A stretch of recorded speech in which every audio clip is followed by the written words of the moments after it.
Morning prime में खबर बिहार से। बिहार के मुजफ्फरपुर पहुंचे कांग्रेस कैंडिडेट और सांसद अजय निषाद को विरोध का सामना करना पड़ गया। टिकट मिलने के बाद पहली बार मुजफ्फरपुर पहुंचे अजय निषाद को रोड शो के दौरान मुस्लिम समाज के लोगों ने काले झंडे दिखाए, विरोध में नारेबाजी भी की। आरोप है कि कोरोना काल में अजय निषाद ने तबलीगी जमात के लोगों को लेकर विवादास्पद बयान दिया था और यही वजह है कि मुस्लिम समुदाय के लोगों ने उनका जमकर विरोध किया।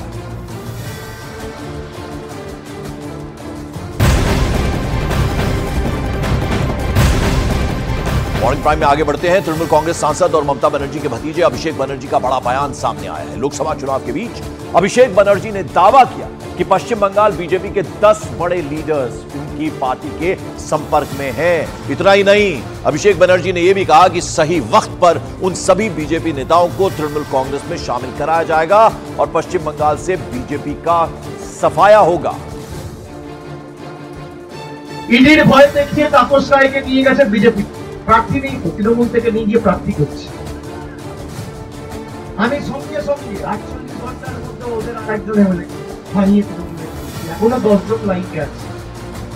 ঠিক টাইমে দরজা খুলবো, এই দরজাকে উঠিয়ে দেবো বাংলা থেকে। আমি প্রমাণ দিয়ে যাচ্ছি, আপনারা ঐক্যবদ্ধ থাকুন। और पश्चिम बंगाल के बीजेपी सांसद निशित प्रामाणिक ने ममता बनर्जी पर इस बीच बड़ा हमला बोला। उन्होंने कहा कि ममता और अभिषेक बनर्जी चुनाव में जितनी ज्यादा रैलियां करेंगे उतना ही ज्यादा बीजेपी को फायदा होगा। तो वहीं पश्चिम बंगाल बीजेपी अध्यक्ष सुकांतो मजूमदार ने भी दावा किया कि तृणमूल कांग्रेस टूटने वाली है, हालत उसकी ठीक नहीं।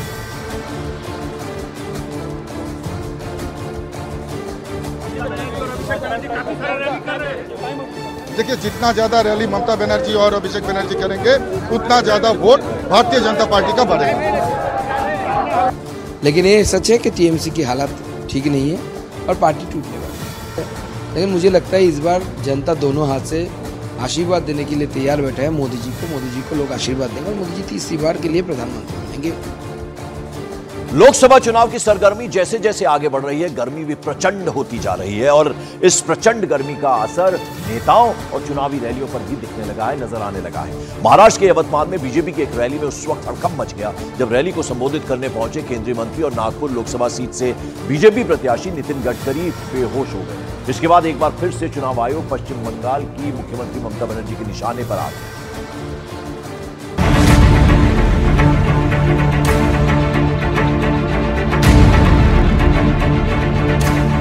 एक तरफ आसमान में सूरज प्रचंड होता जा रहा है तो दूसरी तरफ 2024 के लोकसभा चुनाव के दूसरे चरण का मतदान भी होने वाला है।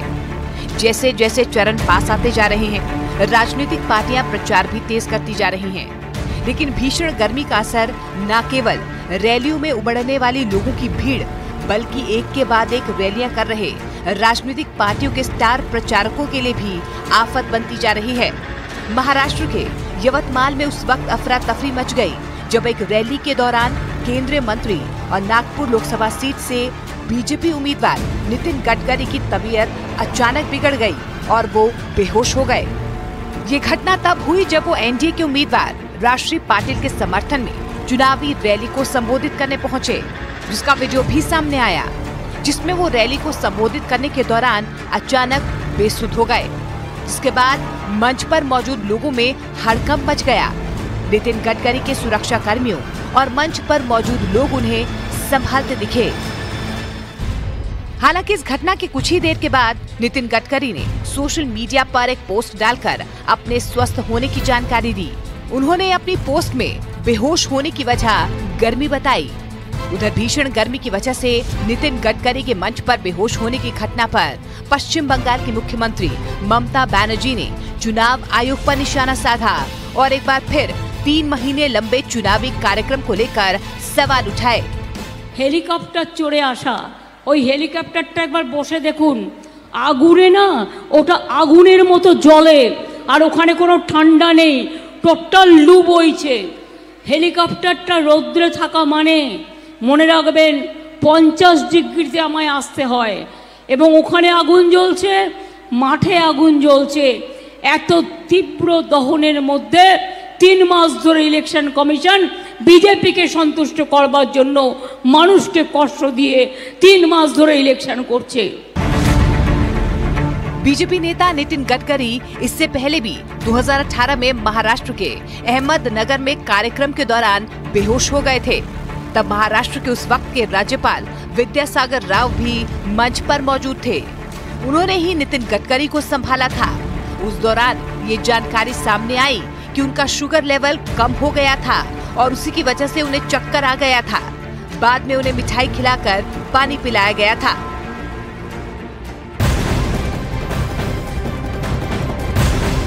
और मॉर्निंग प्राइम में बड़ी खबर सलमान खान से जुड़ी हुई। दिल्ली क्राइम ब्रांच के अधिकारियों ने मुंबई में सलमान खान फायरिंग मामले में गिरफ्तार 2 आरोपियों से पूछताछ की। दोनों आरोपी विक्की गुप्ता और सागर पाल से करीब 3 घंटे तक पूछताछ की गई।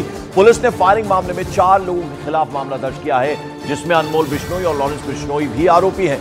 मुंबई क्राइम ब्रांच सूत्रों के मुताबिक आरोपी सलमान खान को पनवेल फार्म हाउस में पहले मारने का प्लान कर रहे थे, लेकिन वो प्लान फेल हो गया तो आरोपियों ने उनके घर पर फायरिंग कर दी। विवेक गुप्ता मेरे सहयोगी सीधे मुंबई से हमारे साथ जुड़ रहे हैं। विवेक, क्या जानकारी, पूछताछ हुई है लंबी इन दोनों ही आरोपियों से?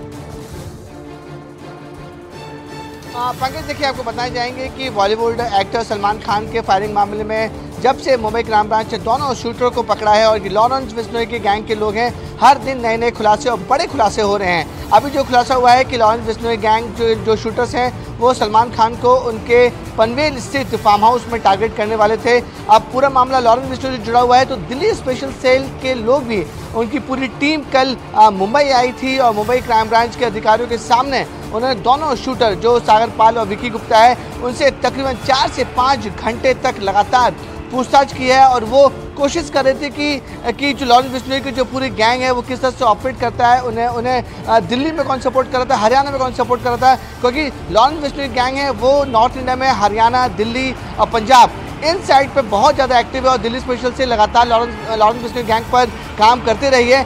इसलिए दिल्ली स्पेशल टीम मुंबई आई थी। उन्होंने तकरीबन 4 से 5 घंटे तक दोनों आरोपियों से पूछताछ की है और जो पैटर्न है लॉरेंस बिश्नोई का उससे मुंबई क्राइम ब्रांच के सामने रखा है कि ये पैटर्न हो सकता है, इस एंगल में भी जांच की जा सकती है। एक और अपडेट इसमें पंकज सामने आ रहा है कि मुंबई क्राइम ब्रांच बहुत जल्द इस पूरे मामले में मकोका एक्ट लगाने वाली है। ये स्ट्रिंजेंट एक्ट है, अगर मकोका एक्ट लग जाता है उसके बाद मुंबई क्राइम ब्रांच के अधिकारी लॉरेंस बिश्नोई जो साबरमती जेल में बंद है उसे अपनी कस्टडी में लेकर मुंबई लाएंगे और मुंबई में लॉरेंस बिश्नोई से पूछताछ होगी। पंकज, शुक्रिया इस तमाम अपडेट और इस जानकारी के लिए आपका विवेक गुप्ता। और टाटा प्रीमियम देश की चाह करता है देश के हर वोटर से एक अपील, इस बार देश के साथ नो कॉम्प्रोमाइज। इस चुनाव में वोट जरूर करें।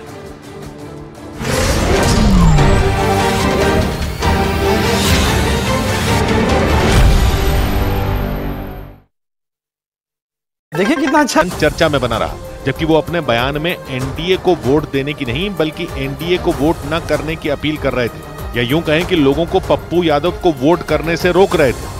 इधर उत्तर प्रदेश की हाथरस सीट से बीजेपी सांसद राजवीर दिलेर का निधन हो गया। उत्तर प्रदेश की हाथरस लोकसभा सीट से बीजेपी सांसद राजवीर दिलेर का हार्ट अटैक से निधन हो गया। वो अलीगढ़ के एक अस्पताल में भर्ती थे।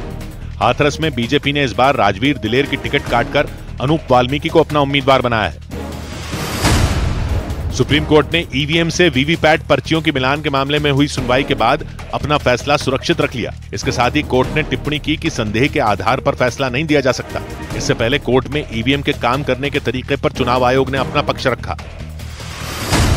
पश्चिम बंगाल के शिक्षक भर्ती घोटाला मामले में ममता सरकार ने कलकत्ता हाईकोर्ट के फैसले को सुप्रीम कोर्ट में चुनौती दे दी। राज्य सरकार ने देश की सबसे बड़ी अदालत से हाईकोर्ट के फैसले पर रोक लगाने की अपील की। हाईकोर्ट ने इस मामले में करीब 24,000 नौकरियों को रद्द करने का आदेश दिया था। उधर उत्तर प्रदेश की अमरोहा लोकसभा सीट से कांग्रेस उम्मीदवार दानिश अली की एक सभा में कांग्रेस और आम आदमी पार्टी के कार्यकर्ता मंच पर ही भिड़ गए। बताया गया कि उनके बीच ये लड़ाई मंच पर बैठने को लेकर हुई। वहां जब ये पूरा बवाल हुआ तब उस मंच पर आम आदमी पार्टी के राज्यसभा सांसद संजय सिंह भी मौजूद थे, लेकिन कई नेताओं की मौजूदगी में ही मंच पर हाथापाई शुरू हो गई। बताया गया कि भीड़ बढ़ने के बाद उस मंच से कुछ कार्यकर्ताओं को हटने के लिए कहा गया, लेकिन इसी बात को लेकर कांग्रेस और आम आदमी पार्टी के कार्यकर्ताओं के बीच झड़प हो गई। तस्वीरों में दिखा कि आम आदमी पार्टी के कार्यकर्ताओं ने कांग्रेस के एक कार्यकर्ता को घेर लिया, उसके साथ धक्का मुक्की शुरू कर दी। वो लोग इस कदर भिड़ गए कि मंच से कई बार हटने की अपील करने के बावजूद काफी देर तक बवाल करते रहे। हमारे लीडरों को मंच पर बैठने देगा, सभी लोग हालांकि कुछ लोगों के बीच बचाव के बाद हालात बिगड़ने से बचा लिए गए। अमरोहा लोकसभा सीट पर यह हंगामा वहां से विपक्षी गठबंधन के उम्मीदवार और कांग्रेस नेता दानिश अली की सभा में हुआ। जिस वक्त कार्यकर्ताओं में लड़ाई हुई उस वक्त आम आदमी पार्टी के सांसद संजय सिंह भी मंच पर मौजूद रहे, लेकिन हैरानी की बात यह रही कि न तो दानिश अली और न ही संजय सिंह ने उन कार्यकर्ताओं को समझाने की कोशिश की। अमरोहा लोकसभा सीट पर दूसरे चरण में यानी 26 अप्रैल को मतदान होगा। इस बीच उत्तर प्रदेश की अमेठी लोकसभा सीट से रॉबर्ट वाड्रा के चुनाव लड़ने की खबरें सामने आने के बाद कांग्रेस में ही फूट पड़ती नजर आने लगी। चर्चा थी कि यूपी की इस हॉट सीट से कांग्रेस राहुल गांधी को दावेदार बना सकती है, लेकिन इस बीच वहां उनके जीजा यानी रॉबर्ट वाड्रा को प्रत्याशी बनाए जाने के लिए लगाए गए कुछ पोस्टरों से सियासी गर्मी बढ़ गई। क्योंकि गांधी परिवार की परंपरागत सीट मानी जाने वाली अमेठी लोकसभा सीट से रॉबर्ट वाड्रा की दावेदारी की चर्चा तेज हो गई और अमेठी में कांग्रेस के कुछ कार्यकर्ताओं ने तो बाकायदा प्रियंका गांधी के पति रॉबर्ट वाड्रा को अमेठी से प्रत्याशी बनाने की मांग करते हुए पोस्टर तक लगा डाले। इन पोस्टरों में मांग की गई है कि अमेठी की जनता करे पुकार, रॉबर्ट वाड्रा आपकी बार। अमेठी यूपी की हॉट सीटों में एक गिनी जाती है और वो इसलिए क्योंकि इस लोकसभा सीट को कांग्रेस का गढ़ कहा जाता है। लेकिन जैसे ही इस सीट से रॉबर्ट वाड्रा के चुनाव लड़ने की खबरों ने जोर पकड़ा, इसे कांग्रेस और खासतौर पर गांधी परिवार की फूट बताया जाने लगा। क्योंकि